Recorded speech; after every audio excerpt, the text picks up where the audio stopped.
कौसल्या सुप्रजा रामपूर्वा सन्ध्या प्रवर्तते उत्तिष्ठ नरसार्दूला कर्तव्यम् दैवमान्विकम् कौसल्या सुप्रजा रामपूर्वा सन्ध्या प्रवर्तते उत्तिष्ठ नरसार्दूला कर्तव्यम् दैवमान्विकम् उत्तिष्ठोत्तिष्ठ गोविन्द उत्तिष्ठ गरुडध्वज उत्तिष्ठ कमलाकान्ता त्रैलोक्यम् मङ्गलम् कुरु उत्तिष्ठोत्तिष्ठ गोविन्द उत्तिष्ठ गरुडध्वज उत्तिष्ठ कमलाकान्ता त्रैलोक्यम् मङ्गलम् कुरु मातः समस्त जगताम् मधुकैटभारे वक्षो विहारिणि मनोहर दिव्यमूर्ते श्रीस्वामि निश्चित जनप्रियदानशीले श्रीवेङ्कटेश दयिते तव सुप्रभातम् मातः समस्त जगताम् मधुकैटभारे वक्षो विहारिणि मनोहर दिव्यमूर्ते श्रीस्वामि निश्चित जनप्रियदानशीले श्रीवेङ्कटेश दयिते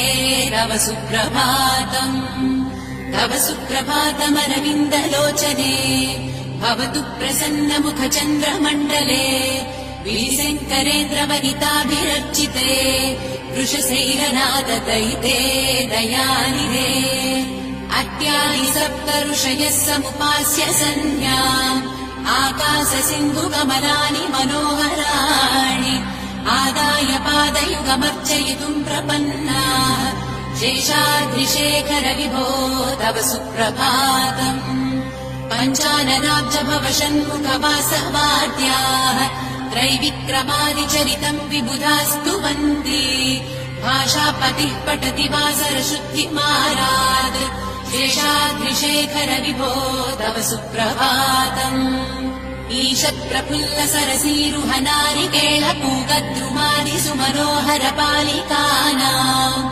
आवाति मन्दमनिलः सह दिव्यगन्धैः शेषाद्रिशेखर विभो तव सुप्रभातम् उन्मील्य नेत्रयुगमुत्तम पञ्जरस्थाः पात्रावशिष्ट कदलीफलपायसानि भुक्त्वा सलीलमधुकेळि सुखः पठन्ति शेषाद्रिशेखर विभो तव सुप्रभातम् तन्त्री प्रकर्ष मधुरस्वरया विपञ्च्या गायन्त्यनन्तचरितम् तव नारदोऽपि भाषा समग्रमसकृत्करचाररम्यम् शेषाद्रिशेखर विभो तव सुप्रभातम् भृङ्गावळी च मकरन्दरसानुविद्ध जङ्कारगीतनिनदैः सह सेवनाय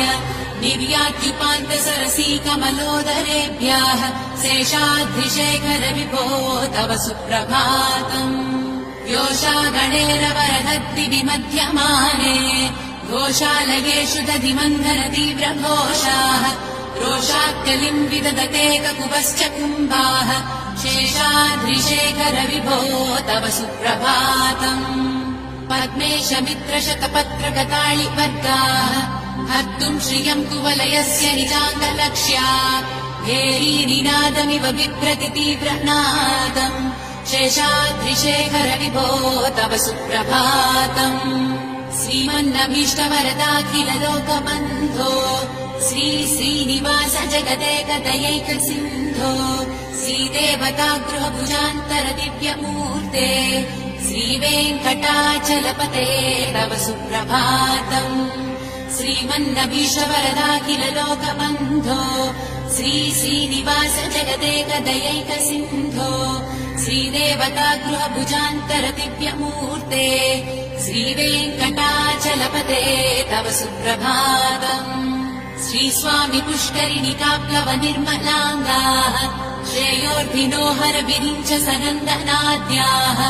द्वारे वसन्ति वरवेत्रहतोत्तमाङ्गाः श्रीवेङ्कटाचलपते तव सुप्रभातम्